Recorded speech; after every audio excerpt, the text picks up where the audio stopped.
ఓం నమ శివాయ. అందరికీ నమస్కారం. నేను మీ సురేష్. మన సురేష్ సనాతన యాత్ర ఛానల్కి స్వాగతం. ఈరోజు నేను మీకు ఈ వీడియోలో శ్రీ గోవిందరాజ స్వామి గుడి గురించి తెలియజేయబోతున్నాను. గోవిందరాజ స్వామి ఎవరు, ఆ గుడి ఎక్కడ ఉంది, ఎలా వెళ్ళాలి, ఆలయ పూర్తి చరిత్ర గురించి తెలియజేయబోతున్నాను. ఈ ఆలయంలో శ్రీకృష్ణుడు చాలా అద్భుతమైన రూపంలో మనకి దర్శనమిస్తాడు. ఇటువంటి రూపం చాలా అరుదుగా ఉంటుంది. అలాగే తిరుపతి వెళ్ళిన ప్రతి భక్తుడు ఈ ఆలయాన్ని తప్పకుండా సందర్శించవలసిందిగా నేను కోరుతున్నాను. ఈ ఆలయంలో చాలా ముఖ్యమైన విశేషాలు ఉన్నాయి. అవి ఏంటనేది నేను మీకు ఈ వీడియోలో తెలియజేయబోతున్నాను. ఈ వీడియో ఎక్కడ స్కిప్ చేయకుండా చూడండి. స్కిప్ చేస్తే కొన్ని ముఖ్యమైన విషయాలు తెలుసుకోలేకపోవచ్చు.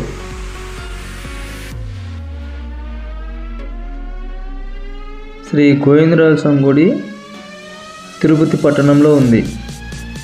నేను ఇప్పుడైతే తిరుపతికి బయలుదేరాను.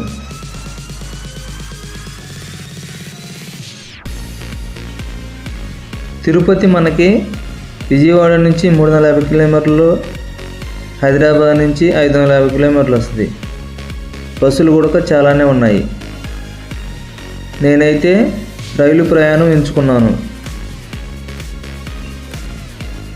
నేను ఇప్పుడు తిరుపతిలో దిగాను. తిరుపతి రైల్వే స్టేషన్ మెయిన్ గేట్లో నుంచి మనం బయటకు వస్తే విష్ణు నివాసం కనిపిస్తుంది. దాని పక్కనే ఒక రోడ్డు ఉంటుంది. ఆ రోడ్డుని మనం నేరుగా నడుచుకుంటూ వెళ్తే ఎడమ వైపున ఒక దారి వస్తుంది. ఆ దారిని మనం వెళ్తే గుడి కనిపిస్తూ ఉంటుంది. ఇప్పుడు నేను నడుచుకుంటూ గుడి దగ్గరికి వెళ్తున్నాను. మనకి రైల్వే స్టేషన్ నుంచి గుడి చాలా దగ్గర వస్తుంది అన్నమాట. ఇది కోనేరు గుడికి సంబంధించింది.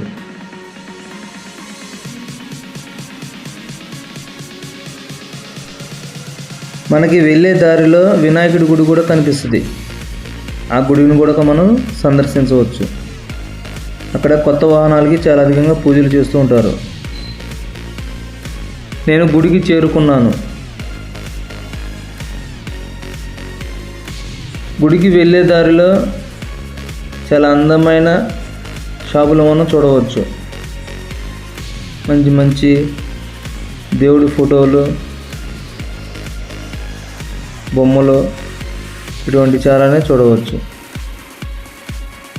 చాలా అందంగానూ ఆహ్లాదకరంగానూ ఉంటాయి. ఇప్పుడు మనం చూసేది ప్రధాన ఆలయం. ఇక్కడే మనము మండపాన్ని కూడా చూడవచ్చు. ఇక్కడే కీర్తనలు అవి చేస్తూ ఉంటారు. పక్కనే రాములవారి గుడిని కూడా మనం సందర్శించవచ్చు. ఆంధ్రప్రదేశ్లోని తిరుపతి నగరం ప్రపంచ ప్రసిద్ధ పుణ్యక్షేత్రం. తిరుమల శ్రీ వెంకటేశ్వర స్వామి దర్శనానికి వచ్చే భక్తులు తప్పక దర్శించే ఆలయం శ్రీ గోవిందరాజ స్వామి ఆలయం. ఈ ఆలయం తిరుపతి నగర నడిబొడ్డున ఉంది. తిరుపతి పట్టణం ఈ ఆలయాన్ని కేంద్రంగా చేసుకుని అభివృద్ధి చెందిందని చరిత్ర చెబుతోంది. ఈ ఆలయంలో కొలువై ఉన్న శ్రీ గోవిందరాజ స్వామి శ్రీ మహావిష్ణువు యొక్క ఒక దివ్య రూపం. స్వామివారు యోగ నిద్రలో శేషతల్పంపై శయనించిన భంగిమలో దర్శనమిస్తారు. భక్తుల విశ్వాసం ప్రకారం తిరుమల శ్రీ వెంకటేశ్వర స్వామివారి అన్నగారిగా గోవిందరాజ స్వామిని భావిస్తారు.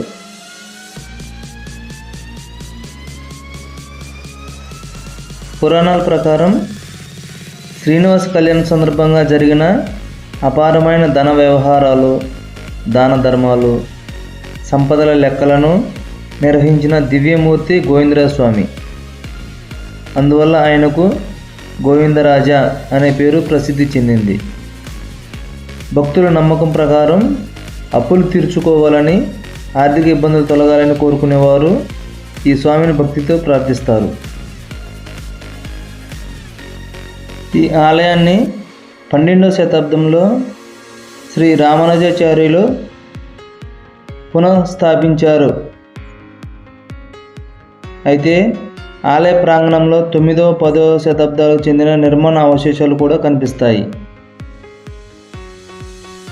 రామానుజాచార్యులు వైష్ణవ సంప్రదాయాన్ని బలోపేతం చేస్తూ ఈ ఆలయాన్ని ప్రముఖ పుణ్యక్షేత్రంగా తీర్చిదిద్దారు. ఈ ఆలయ అభివృద్ధిలో అనేక రాజవంశాలు కీలక పాత్ర పోషించాయి. పల్లవులు ప్రారంభ నిర్మాణాలను అభివృద్ధి చేశారు. చోళరాజులు విస్తరణను చేపట్టారు. విజయనగర సామ్రాజ్య రాజులు మహాగోపురాలు, మండపాలు నిర్మించారు. ఇక్కడ ఒక గాయని గానం చేస్తూ ఉంది. ప్రస్తుతం కనిపించే అద్భుతమైన ఆలయ నిర్మాణంలో విజయనగర శిల్పకళ స్పష్టంగా కనిపిస్తుంది. ఆలయ తూర్పు వైపు ఉన్న 7 అంతస్తుల రాజగోపురం సుమారు 50 మీటర్ల ఎత్తు కలిగి ఉంటుంది. దీనిపై రామాయణం, భాగవతం తదితర ఇతిహాసాల శిల్పాలు చెక్కబడి ఉంటాయి.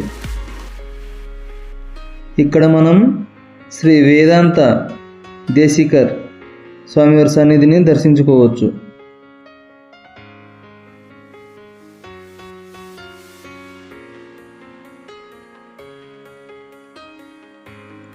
ఆలయంలోకి ప్రవేశించగానే ఆకాశాన్ని తాకేలా కనిపించే రాజగోపురం భక్తులను ఆకట్టుకుంటుంది.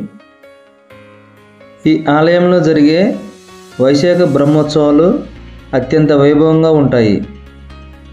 గరుడు వాహనం, హనుమంత వాహనం, గజవాహనం, సూర్యప్రభ, చంద్రప్రభ వంటి అనేక వాహనాలపై స్వామివారు తిరుపతి వీధుల్లో విహరిస్తారు.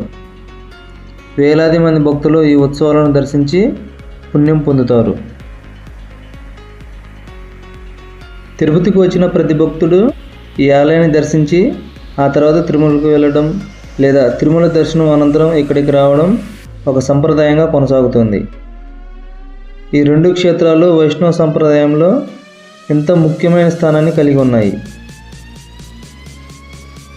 గోవిందరాజ స్వామిని దర్శించిన వారికి కుటుంబ సౌఖ్యం, ఆర్థిక స్థిరత్వం, వ్యాపారాభివృద్ధి కలుగుతాయని భక్తుల విశ్వాసం. అందుకే దేశం నలుమూలల నుంచి వేలాది మంది భక్తులు ఈ ఆలయాన్ని సందర్శిస్తుంటారు.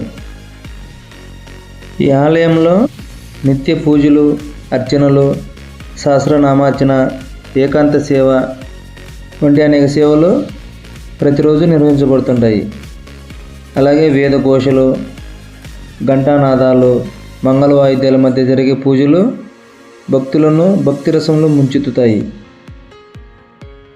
శిల్పకళ, చరిత్ర, ఆధ్యాత్మికత, భక్తి ఈ 4 అంశాల సమ్మేళనమే శ్రీ గోవిందరాజ స్వామి ఆలయం.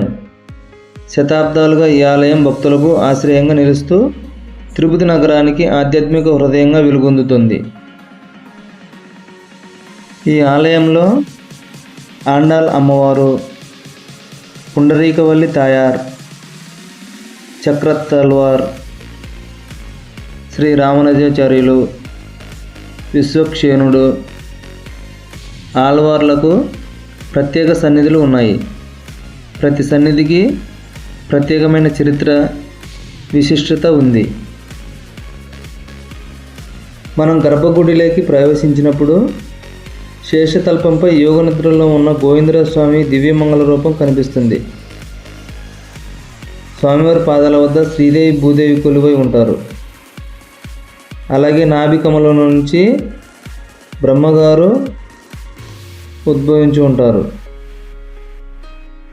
ఈ దర్శనం భక్తులకు ప్రశాంతతను, ఆధ్యాత్మిక ఆనందాన్ని కలిగిస్తుంది. ఇటువంటి రూపం మనకి శ్రీరంగంలో కనిపిస్తుంది. విష్ణుమూర్తి శయన స్థితిలో ఉంటాడు. చాలా అందంగాను ఆహ్లాదకరంగాను ఉంటాడు. ఆ రూపాన్ని చూస్తున్నాగానే మనం తన్మయత్వంతో మైమర్చిపోతాము. అంత అద్భుతంగా ఆనందంగానూ ఉంటుంది. అలాగే ఈ ఆలయంలో శ్రీకృష్ణుడు పార్థసారథి రూపంలో మనకి దర్శనమిస్తాడు. కురుక్షేత్ర యుద్ధంలో అర్జునుడి రథాన్ని తోలినటువంటి శ్రీకృష్ణుడు పార్థసారథి రూపంలో మనకి దర్శనమిస్తాడు. ఇటువంటి రూపం చాలా అరుదుగా మనకి కనిపిస్తుంది. ఈ స్వామిని ప్రతి ఒక్కరూ దర్శించుకోండి. చాలా అద్భుతంగా ఉంటాడు. ఈసారి మీరు తిరుపతి వెళ్ళినప్పుడు ఈ ఆలయాన్ని తప్పకుండా సందర్శించండి. భక్తుల విశ్వాసం ప్రకారం శ్రీ వెంకటేశ్వర స్వామి వారి అన్నగారే గోవిందరాజ స్వామి.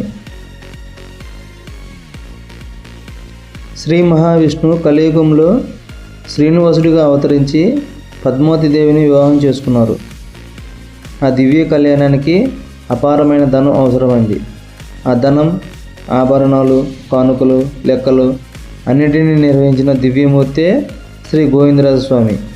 అందుకే ఆయనను సంపదకు, ధర్మబద్ధమైన నిర్వహణకు ప్రతీకగా భావిస్తారు. చూశారు కదా ఫ్రెండ్స్, శ్రీ గోవిందరాజ స్వామి గుడి గురించి, ఎక్కడ ఉంది, ఎలా వెళ్ళాలి, ఆలయ పూర్తి చరిత్ర మొత్తం తెలుసుకున్నారు కదా. ఈ వీడియో మీకు నచ్చితే లైక్ చేయండి, షేర్ చేయండి. ఇటువంటి మరిన్ని ఆధ్యాత్మిక వీడియోల కోసం మన ఛానల్ని తప్పకుండా సబ్స్క్రైబ్ చేయండి. శ్రీ గోవిందరాజ స్వామి ఆశీస్సులు మీ అందరిపై ఉండాలని మనస్ఫూర్తిగా కోరుకుంటూ ఓం నమో నారాయణాయ.